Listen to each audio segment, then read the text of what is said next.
Pourquoi c'est important que les communications soient accessibles pour toutes les clientèles? Qu'est-ce que l'accessibilité numérique? Dans cet épisode, on reçoit Antoine Perrault, le directeur général du regroupement des aveugles et amblyopes du Québec, pour en discuter. Dans cet épisode, il y a des sites sur lesquels on y va et en gros, on a pas mal accès à rien. C'est impossible de naviguer parce qu'il n'a pas été conçu en conséquence. Quand un site est accessible, c'est super simple de pas toujours être prise et aller voir mon conjoint et faire « Bon, bien regarde, j'ai trouvé le site web, tu t'occupes du reste. » L'œil, l'organisme Éducation, Intégration, Loisirs pour personnes handicapées visuelles, vous présente le balado Écoute pour voir. Découvrez la réalité du quotidien des personnes avec des limitations visuelles. Allô Antoine, bienvenue avec nous en studio. Bonjour. Aujourd'hui, j'aimerais qu'on se pose cette question-là. C'est quoi l'accessibilité du web? Parce que, en fait, quand on va sur le web pour chercher de l'information, tout le monde y va chercher de l'information, mais il faut, pour les personnes qui sont non-voyantes ou partiellement voyantes, avoir cette accessibilité-là sur le web. Mais qu'est-ce que c'est cette accessibilité-là du web? Ben, en fait, l'accessibilité numérique, on va parler de web ou de numérique, ouais. Mais c'est vraiment de s'assurer que les plateformes numériques, que ce soit une application, un site web, aient des mesures qui permettent aux personnes handicapées de naviguer sans contrainte. Donc, c'est vraiment de s'assurer que les embûches qui pourraient nuire à la navigation, l'empêcher complètement ou la ralentir ou causer des problèmes, soient pas présents sur un site web ou une plateforme. Ça veut dire que les gens, quand ils vont directement, ils ont accès à toute la même information ou presque que quelqu'un qui est voyant, là. Ils ont accès avec l'accessibilité, avec des fonctionnalités directement, la même accès que tout le monde. Tout à fait. Ils ont accès à la même information. Puis ils peuvent participer de la même façon parce qu'il faut pas oublier que le web, c'est pas uniquement informationnel. Ça peut être de remplir un formulaire, ça peut être de faire des transactions bancaires, par exemple, de s'acheter quelque chose en ligne. C'est pas juste d'avoir accès à l'information, mais de pouvoir interagir avec la plateforme numérique aussi. Ouais. Mais concrètement, un site web, est-ce qu'il doit être monté différemment si on veut qu'il soit accessible pour la personne non-voyante? C'est sûr qu'il faut prendre en considération les notions d'accessibilité du web lors du développement. Nous, ce qu'on met de l'avant, c'est penser le plus tôt possible dans la mise en place ou dans le développement ou dans la mise à jour d'une plateforme web pour vraiment l'intégrer dès le début. Parce qu'on codera pas, on développera pas un site web accessible de la même façon qu'un site web qui n'est pas accessible. Il y a des choses à penser, il y a des choses à mettre en place pour s'assurer qu'au final, le produit soit, on va dire, utilisable par une personne handicapée. Ça veut dire qu'avant même de réaliser un site Internet, les entreprises devraient déjà penser à rendre leur site Internet accessible. Ben, il faut que ça fasse partie du plan de travail au même titre que comment est-ce qu'on fait, qu'est-ce qu'on met comme information dans le site web, comment est-ce qu'on le code. Ça fait partie de ces discussions de base-là, l'accessibilité. Si on s'en rend compte, ça arrive souvent qu'on s'en rend compte trop tard, on a mis en place notre plateforme web, puis il y a quelqu'un qui nous contacte en disant « Hey, j'ai des problèmes d'accessibilité, j'ai pas accès à cette partie-là de votre site ou je peux pas faire une transaction sur votre site », il est pas trop tard, mais c'est sûr que c'est plus compliqué de réparer quelque chose qui est brisé que d'y penser au début. Ça vient avec des coûts aussi, j'imagine, mais en même temps, il faut être capable de voir plus loin que le coût que ça peut occasionner ou le temps que ça va occasionner à une entreprise pour être justement dans l'accessibilité. Assurément, surtout que quand on le prend vraiment dès la table à dessin, l'accessibilité, les coûts sont pas... c'est sûr qu'il y a des coûts à prendre en considération l'accessibilité, mais c'est pas... on n'est vraiment pas au niveau de de réparer une erreur par après, là. Mais un site web qui est accessible, est-ce que visuellement, pour quelqu'un qui voit, il le voit la différence? Est-ce qu'il est moins beau qu'un site web normal? C'est noir sur blanc, là. Non, ça affecte pas le côté visuel esthétique. C'est sûr qu'il y a des choix qu'il faut faire. Quand on pense notamment au contraste de couleurs. Bon, mais c'est sûr que si on a en tête d'avoir une écriture gris très très pâle sur blanc, c'est pas une bonne idée. On s'entend. Mais il y a des sites web qui sont extrêmement esthétiques. Puis si on le prend dès le début, il y a des choix qu'il faut faire, mais ça affecte pas ni le visuel, ni l'aspect à jour d'un site web, ni on peut faire un site web au goût du jour, hyper esthétique, hyper beau. L'accessibilité paraît pas nécessairement dans cette idée-là, là. Ça me vient à me poser la question, est-ce qu'il existe des normes autour justement de la création d'un site Internet pour justement le rendre accessible? Oui, en fait, il y a des normes qu'il faut suivre si on veut un site web accessible. C'est ce qu'on va appeler les WCAG, un gros terme technique, là, c'est Web Content Accessibility Guideline. Ouais. C'est une norme internationale qui en est à sa version 3.0. La majorité des pays qui ont des standards d'accessibilité vont recommander de suivre la norme WCAG à son niveau 2.0. Je rentrerai pas dans des détails techniques là, parce qu'il y a des choses de WCAG 2.0 AA, mais ce qu'il faut savoir, c'est qu'il y a des standards au niveau international. On a aussi des standards au niveau du Québec qui reprennent globalement les WCAG 2.0, parfois 3.0 sur certains standards. Fait qu'il y en a au Québec, il y en a dans le monde, ça existe. C'est important, en fait, parce que c'est un peu comme... en fait, ces standards-là donnent des critères de succès pour s'assurer que le site web est accessible. Mélissa, j'aimerais savoir, moi, toi, ton utilisation là, des sites Internet, est-ce que tu te rends compte que la majorité sont accessibles ou régulièrement tu te butes à des sites Internet qui sont pas accessibles? En fait, ça dépend quoi. Ça OK. dépend quel site et je m'en rends compte dès le début. Il y a des sites sur lesquels on y va et en gros, on a pas mal accès à rien. C'est impossible de naviguer parce qu'il n'a pas été conçu en conséquence. Moi, en plus, j'utilise majoritairement mon cellulaire, donc ce qui amène une complexité de plus. Mais quand un site est accessible, c'est super simple et moi, je fais des achats en ligne. Ça change la vie de pas toujours être prise et aller voir mon conjoint faire « Bon, bien regarde, j'ai trouvé le site web, tu t'occupes du reste. » Mais c'est vrai que ça vient avec une complexité si le site Internet devient une espèce de page blanche aussi pour toi parce que ça te permet au quotidien de pouvoir vivre, je veux dire, normalement. Tu sais, il y a que ça, en quelque sorte, quand un site est accessible.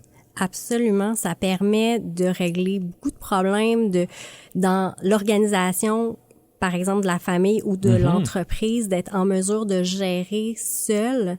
Ben ça facilite vraiment la vie. De façon générale, les sites Internet, j'imagine, gouvernementaux sont toujours très accessibles. J'imagine que ça fait partie, en quelque sorte, des règles, des normes. Oh, moi, je vois des visages qui sont en train de hocher, des têtes qui bougent. Ça dépend. Je dois avouer, OK. Ça dépend aussi. Les formulaires, ça peut être extrêmement complexe. Qu'est-ce qui rend la complexité derrière l'organisation, disons, Antoine? Tu parlais de normes, tu parlais de coder, mais jusqu'à quel point c'est difficile de le faire? Est-ce qu'une petite entreprise peut être aussi accessible qu'un site gouvernemental? Assurément. Puis je dirais que je plus sois ce que Mélissa dit, les sites web gouvernementaux, ils ont des standards, ils sont même obligés théoriquement d'être accessibles, ils sont obligés de respecter leurs propres standards. Des fois, ça se fait pas. Là, je vous dirais que ça a été un des gros chevals de bataille de notre organisation depuis de nombreuses années, s'assurer que les sites web gouvernementaux soient accessibles aux gens. On a fait des gros gains avec notamment Québec.ca, la plateforme unifiée. Ouais. Celle-ci a une belle base accessible. Fait que les sites web qui s'y trouvent, là, tous les ministères qui sont là-dessus, généralement, ça va bien. Mais, un peu comme Mélissa dit, le bas blesse quand on arrive dans les détails. Il faut que je remplisse tel formulaire. Celui-là, il est pas Il n'a pas accessible. été fait. Un des exemples concrets qu'on a, si on veut un exemple concret, c'est de penser à un champ de formulaire. Tu sais, pour une personne voyante, il va avoir nom, 2 petits points, puis il va avoir un champ d'édition. Puis il va avoir prénom, numéro de téléphone, puis à chaque fois 2 petits points. Puis visuellement, on le sait parce que le champ où on rentre l'information est à côté. Mais le 2 petits points vient quelque chose de complexe, Mélissa? Ouais. Si le champ n'a pas été codé correctement, c'est horrible. Remplir un questionnaire que tu dois rentrer une date, par exemple, le drop-down n'est pas accessible, bonne chance. Parce que j'avoue que quand les gens, pour avoir un tout petit peu expérimenté la création d'un site Internet, des fois, tu fais un dupliqué. Tu sais, t'as comme créé un champ, puis après ça, tu vas aller faire un duplicata de ça, puis après ça, tu vas pas nécessairement le renommer, tu vas juste mettre au-dessus, peut-être, disons, numéro de téléphone. Mais il faut comprendre que derrière ça, donc, il y a un sous-texte tout le temps qui devient l'accessibilité pour une personne qui est, disons, non-voyante. C'est ce que j'en comprends. En fait, ce que ça fait, c'est que ça donne si je me trompe, Antoine, ça donne une encre pour la synthèse vocale, par exemple, qui va permettre de savoir où aller et qui va permettre d'accéder au champ parce que il peut arriver que le champ, on le sait, il est là, mais on clique dessus, mais on peut cliquer un petit peu à côté, mais notre lecteur d'écran nous dit qu'on est dans le champ et puis on est dans le champ carrément, mais pas dans le bon. Donc on n'y arrive pas. Et c'est un essai-erreur et après un certain temps et certains cheveux de partie, ben on se tanne puis on demande de l'aide. Ouais. Est-ce qu'on arrive souvent à cette étape-là de demander de l'aide? Moins qu'avant. Ah, ça, c'est encourageant. Oui, quand même. J'imagine que de votre côté, avec la RAAQ, vous travaillez fort à ce que ça arrive de moins en moins, ce que Mélissa dit. Oui, c'est un de nos gros chevals de bataille, s'assurer que les sites web, que ce soit des sites gouvernementaux, des grosses entreprises privées, avec lesquelles on peut établir des liens. Là, on s'entend que des fois, c'est difficile de s'asseoir avec des très grandes entreprises privées, mais quand on est capable de s'asseoir, qu'on est capable de discuter, ce qu'on met de l'avant, c'est que les gens doivent pouvoir utiliser leur site web, que l'accessibilité numérique doit faire partie de l'essence même du site web. Là. Mm-hmm. Mélissa, s'il y avait quelque chose qui était à améliorer au niveau de l'accessibilité du web, selon toi, ce serait quoi? La partie la plus importante, ça serait que de la base, ça soit pris en compte et qu'on soit pas un ajout. Donc, tout le travail que fait Antoine, de ne pas être un épine dans le pied des programmeurs quand il le pense à la base. Et puis, moi, je suis mariée avec un programmeur. En plus. Oui. Et il le pense à la base et tout ce qu'il fait, ben, il pense à tout ce qui est déficience visuelle. Et tous ces sites sont accessibles. Je sais que je prêche pour ma paroisse, mais lui, c'est quelque chose qui est très important et il est le premier à dire non, ça ne l'est pas, ça devrait être fait comme ça.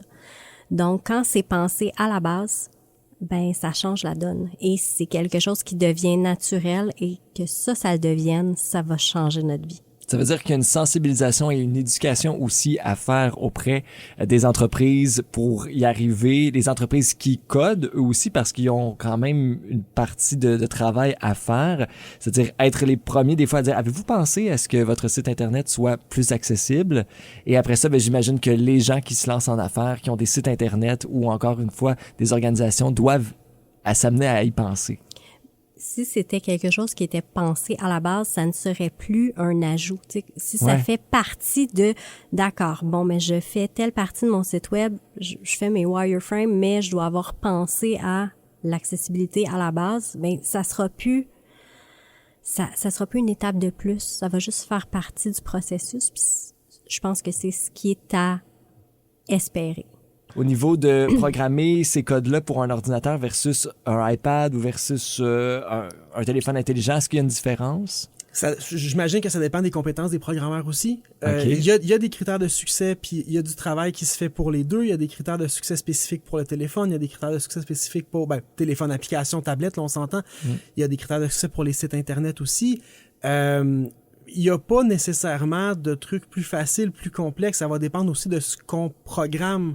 Une application informative versus un formulaire sur un site web. Tu sais, il faut juste le prendre en considération. Là où on se rend compte qu'il y a des enjeux, les deux gros écueils, je pense que c'est une personne qui va développer un site web pour un ordinateur, mais qui en fera pas une version mobile accessible. Alors, là, on peut rencontrer des problèmes parce que ça prend quand même un travail qui est fait sur la version mobile. Puis de manière plus largement générale, une chose qu'on met beaucoup de l'avant, c'est les tests utilisateurs. Okay. On s'en sauve pas. Les sites web, le meilleur programmeur du monde, le plus grand expert en accessibilité numérique peut développer une super plateforme web. S'il y a personne qui l'a fait tester par des utilisateurs, il y a des chances que ça fonctionne pas parce que l'accessibilité, c'est pas juste est-ce que la personne est capable de le faire? Est-ce que c'est logique pour elle? Est-ce que c'est confortable de le faire aussi? Ouais. On va parler de confort de navigation. Même si la personne peut... c'est un problème qu'on a rencontré récemment avec un organisme avec lequel on travaillait. Est-ce que la personne peut le faire avec sa synthèse vocale, son logiciel qui va lire ce qui est à l'écran? Oui, elle peut le faire. Ça y prend 45 minutes, ça y prend une demi-heure. Ah, ouais. Une personne voyante va le faire en 5 minutes. Donc, est-ce que c'est accessible? C'est pas si accessible. Ben, m'en est après une demi-heure, je pense que Mélissa l'a dit tantôt, on se tanne, là. Effectivement, mais il y a aussi tout ce qui est le chemin de navigation dans le site web. Parce que c'est bien facile. OK, je me suis rendue à mon information, mais je dois retourner à ma page d'accueil. Et ça peut être complexe. Je dois avouer que moi, il y a des sites que je retourne sur la page Google pour retourner sur même la juste page d'accueil. Nous, là, moi, là, des fois, certains sites Internet, j'ai de la difficulté à naviguer dessus. J'imagine même pas si ça a été mal travaillé par la suite au niveau du codage ou même de la personne qui a créé le site Internet. Ça peut être un bon défi. Si tu ne le vois pas. Ça tu as la chance de voir les boutons, nous, on se fie à nos oreilles. Et des fois, c'est pas toujours clair. Ça peut être trompeur également. Qu'est-ce qu'on pourrait souhaiter pour toute cette accessibilité-là du web, l'accessibilité numérique au courant des prochaines années? C'est qu'on continue, en fait, de continuer à y penser en premier pour être capable d'éviter des moments où vous arrivez sur des pages blanches? Je pense que ce qui pourrait être quelque chose d'intéressant, c'est que ça soit enseigné à l'école en même temps que le cours de programmeur, que ça fasse partie des formations initiales. Je pense que ça serait, à mon humble avis, Antoine peut peut-être me corriger parce qu'il le vit au quotidien, mais ça serait un bon début. Ça veut dire, Antoine, que dans les cours, pour les gens qui programment, c'est quelque chose qui n'était pas nécessairement enseigné ou qui commence à l'être? De ce qu'on comprend, se lit, mais clairement pas assez. Effleurer un sujet aussi complexe que ça donne parfois des programmeurs qui vont considérer que c'est une liste d'épicerie, l'accessibilité. Ouais. Ah oui, j'ai respecté ça. Oui, mais ça fonctionne pas ensemble, puis concrètement, ça tient pas la route sur le plancher.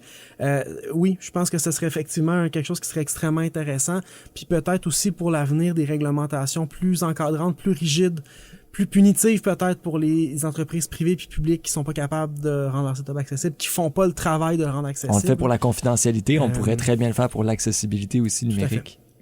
Effectivement. Merci Antoine d'être venu jaser avec nous. Merci Mélissa pour tes beaux témoignages. Dans le prochain épisode, on s'intéresse au braille et ses formes. On reçoit Mélissa Cessire, la directrice générale de Point par Point, pour en discuter. Qui utilise donc encore le braille? Je pense pas que c'est systématique. Là. Je pense qu'il y a un amalgame de plusieurs facteurs qui peuvent venir faire la différence dans le choix qui est fait.